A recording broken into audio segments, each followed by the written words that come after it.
बीरपुर गांव में गोपी नाम का फेरी वाला था जो कश्मीर से ऊनी शॉल, सूट और गर्म कपड़े लाकर गांव-गांव बेचता। उसकी गठरी हमेशा भारी रहती मगर जेब में पैसे बहुत कम। घर में उसकी पत्नी लाली बैठी बच्चों की देखभाल कर रही थी। 2 छोटे बच्चे रोहित और सीमा भूख से परेशान थे। दिन भर गांव में घूमते हो लेकिन इसका क्या फायदा? तुम्हारी आमदनी से घर में ठीक से चूल्हा भी न जल पाता। मैं जानता हूँ लाली, मैं मेहनत पूरी ईमानदारी से करता हूँ लेकिन कमा नहीं पाता। मुझे पता है, मैं तुम्हारी मजबूरी समझती हूँ। मैं भूखी रह लूंगी लेकिन बच्चों का क्या? गोपी ने बच्चों की तरफ देखा और उसकी आंख में आंसू आ गए। सही कह रही हो तुम, मुझसे भी बच्चों की ये हालत देखी नहीं जाती। लेकिन तुम चिंता न करो, मैं करता हूँ कुछ। लाली ने सिर हिला दिया। आंसू उसकी आंखों में चमक रहे थे। रोहित ने अपने छोटे हाथों से पेट सहला लिया जैसे भूख से खुद को समझा रहा हो। गोपी बाहर की दुनिया में मेहनत करता रहा मगर घर की हालत देखकर उसकी आत्मा बुरी तरह थक गई थी। हे भगवान, तू किस जन्म का बदला ले रहा है मुझसे? मेरे बच्चों को भूखा रख के क्यों मेरी आत्मा को जला रहा है भगवान, क्यों? गोपी को कपड़े बेचकर मुनाफा नहीं हो रहा था, इसलिए उसने तय किया कि अब वो दूसरे गांव जाएगा। वहाँ कुछ अमीर लोग रहते थे जो उसके कश्मीरी कपड़ों को अच्छे दाम पर खरीद सकते थे। वो अमीरपुर गांव पहुंचा।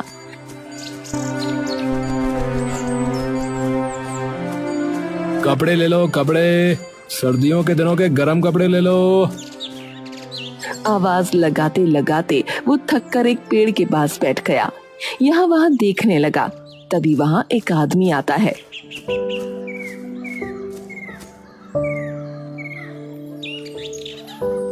भाई कैसे कपड़े दिए? एकदम सस्ते हैं भैया, ले लीजिए, कपड़ों में कोई परेशानी नहीं आएगी। आदमी ने कपड़े देखे और उसे खरीद कर चला गया।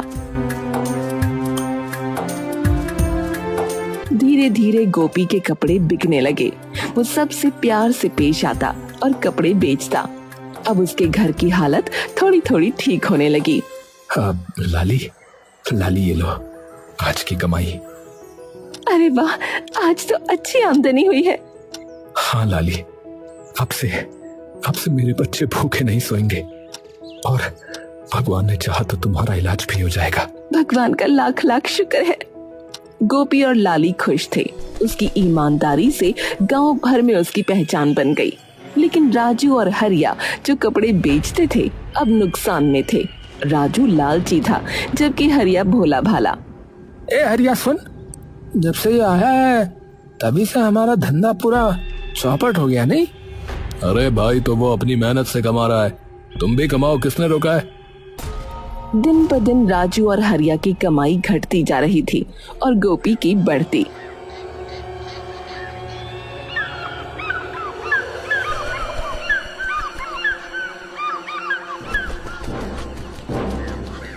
एक दिन राजू और हरिया दोनों गोपी से मिलने उसके पास गए।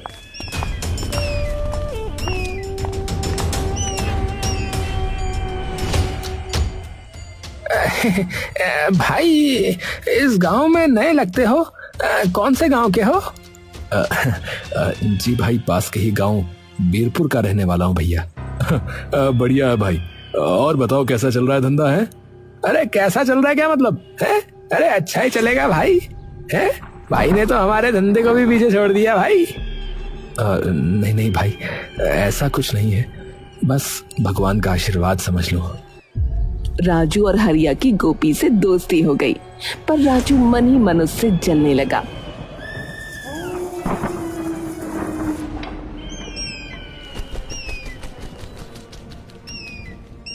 एक दिन गोपी गांव पहुंचा तो सुना कि वहां चोरी हुई है। अरे हरिया भाई, सुना है कि गांव में चोरी हुई है? हाँ गोपी भाई, सोने के गहने चोरी हुए हैं, सोने के गहने। हाँ गोपी, वैसे इससे पहले इस गांव में कभी ऐसे चोरी नहीं हुई, तुम्हारे आने के बाद ही यहाँ चोरी हुई है ये।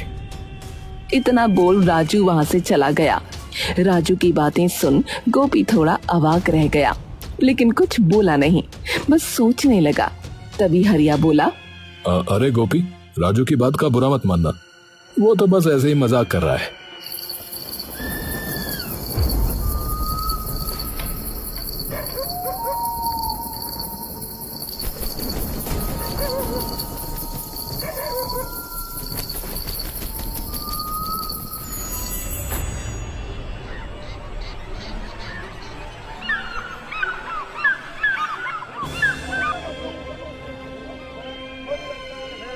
अरे भाई, कल रात फिर चोरी हुई।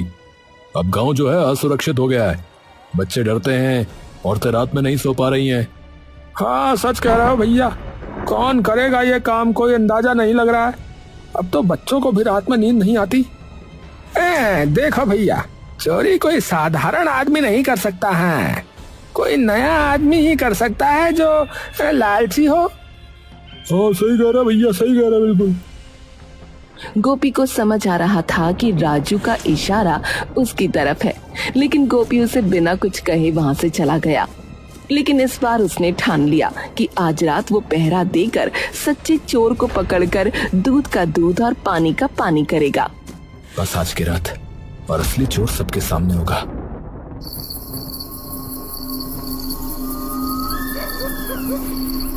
उस रात गोपी घर न जाकर झाड़ियों में छिपा रहा। उसने एक नकाबपोश को गांव की ओर आते देखा। उसने उसका पीछा किया, लेकिन वो अचानक गायब हो गया। तभी पीछे से आवाज आई, चोर चोर चोर, अरे पकड़ो पकड़ो, अरे पकड़ो भैया।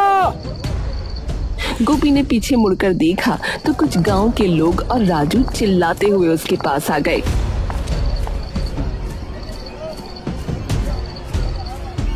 अरे, क्या चोर मिल गया? हाँ हाँ भैया, मिल गया। अरे कहाँ है? अरे ये रहा मेरे सामने। अरे ये क्या बोल रहे हो तुम? राजू भैया बिल्कुल सही कह रहे, घर का भेद ही लंका ढाए। ये कहावत तुम पर बिल्कुल सही बैठती भैया। क्या मतलब? मतलब ये कि तुम्हें इस गांव में धंधा करने दिया है और तुम इस गांव में चोरियां करने लगे हैं। जिस थाली में खाया उसी में गंदगी फैला दी तुमने। अरे क्या क्या बोले जा रहे हो भाई? क्या बकवास कर रहे हो तुम? मैं और चोरी? मैंने कोई चोरी नहीं की। अच्छा, तो इतनी रात को यहाँ क्या कर रहे हो? बताओ फिर क्या कर रहे हो, बोलो। अरे भाई, मैं तो चोर को पकड़ने यहाँ आया था। अरे लो भाई, सुनो है, अब ये खुद ही खुद को कैसे पकड़ेगा भैया? है कैसे पकड़ेगा बताओ? अच्छा हुआ मैंने इसे इतनी रात को यहाँ आते हुए देख लिया। राजू, बहुत हो गया, मैंने कोई चोरी नहीं की है। अब एक शब्द भी निकाला तो मुझसे बुरा कोई नहीं होगा, बता रहा हूँ। अच्छा तो ठीक है, तुम्हारी गठड़ी दिखाओ। गोपी अपनी गठड़ी खोजने लगा। तभी हरिया उसकी गठड़ी अपने हाथ में लेकर आता है। अरे ये रही भैया तुम्हारी अमानत, जो झाड़ियों के पीछे तुमने छुपा रखी थी। भैया जरा खोलो तो इसे। हरिया ने जैसे ही गठड़ी खोली, उसके अंदर का सामान देख सब हैरान हो गए। गांव में चोरी में सोना चांदी जो चोरी हुए थे सब उसी गठड़ी में थे। गोपी ये देखकर परेशान हो गया।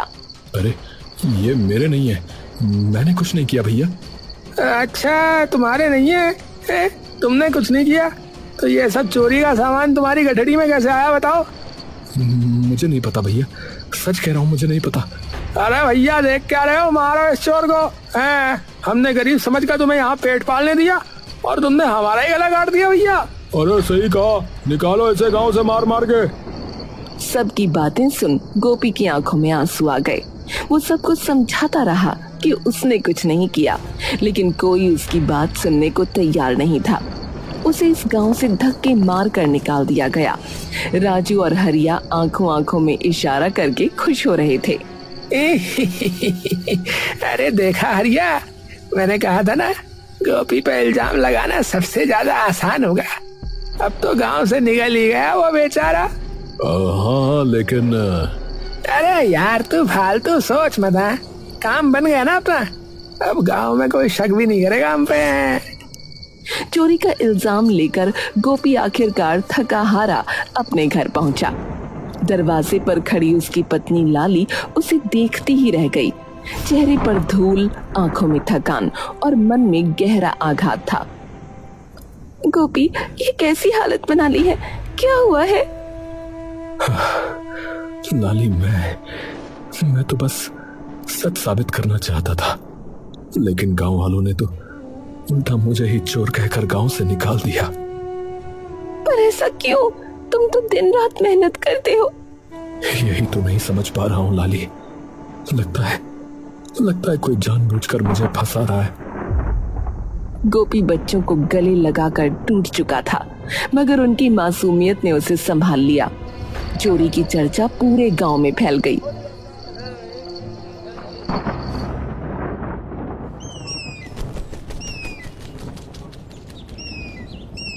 अगले दिन हरिया ने भूखे रोते गोपी के बेटे को स्कूल जाते देखा, जिसे राह में गांव वाले ताने मार रहे थे। अरे देखो, हैं? चोर के बेटे आ गए। अरे तेरे बाप ने सारा गांव लूट लिया रे। मेरे पापा ने कुछ नहीं किया, वो अच्छे इंसान है, वो चोर नहीं है। ये सुनकर हरिया का मन टूट गया। उसने तुरंत तय किया कि अब और झूठ नहीं छिपाएगा।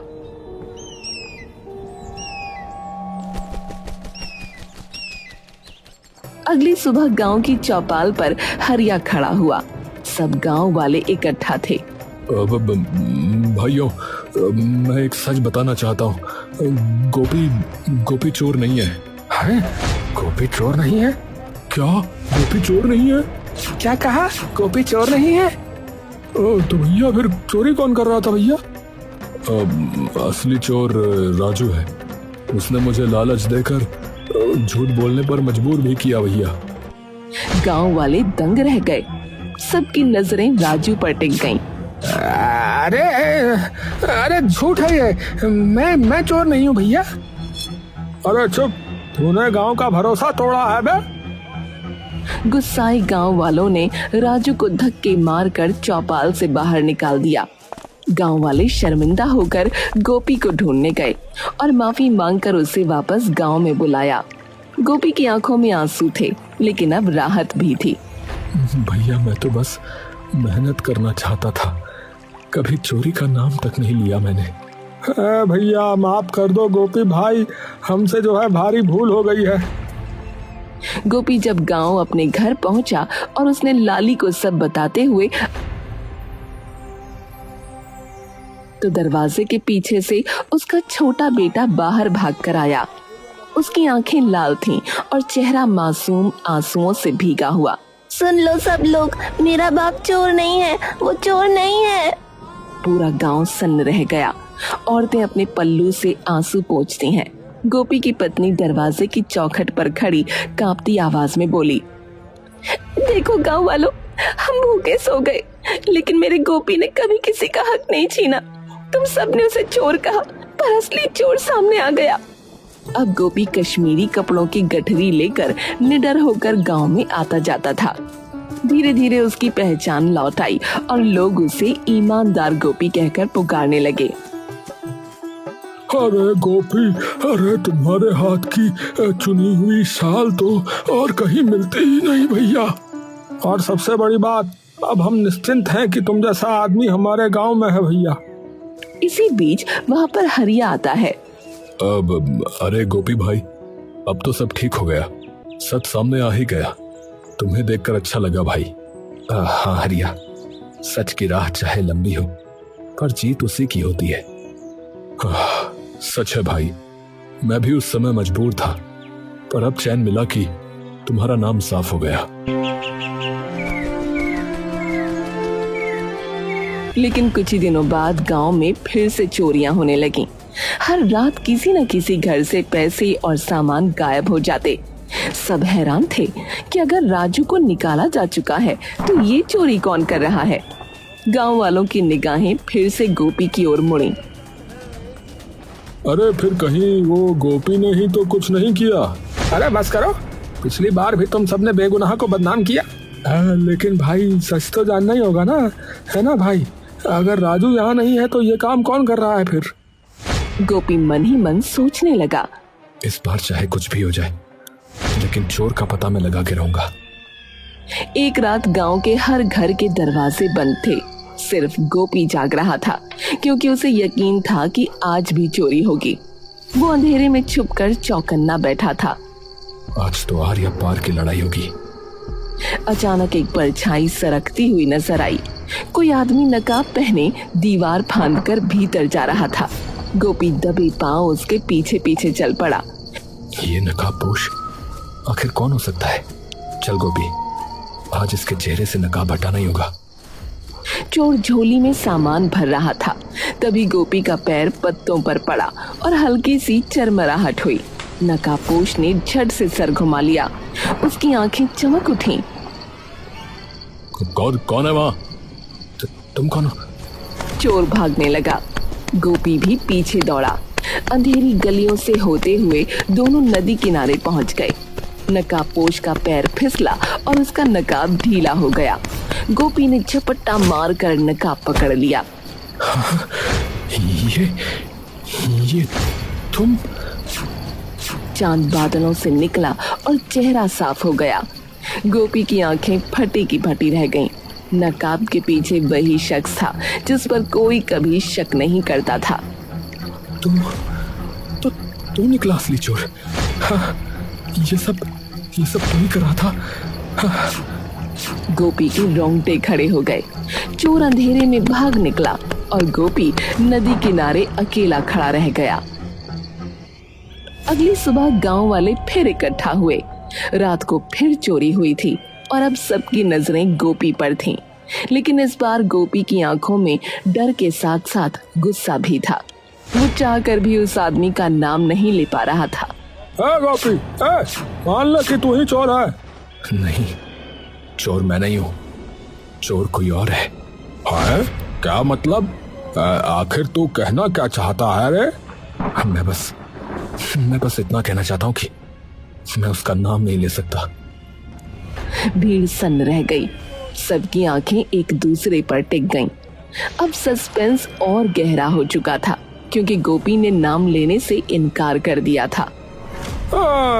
इसका मतलब गोपी तू भी उसके साथ चोरी करता है, इसका मतलब ये है। हाँ तो सही कहा। आखिरकार जिसने हमें दूध पिलाया उसी ने हमें डसा है। अरे देखते क्या हो, मारो इसे, मारो भैया।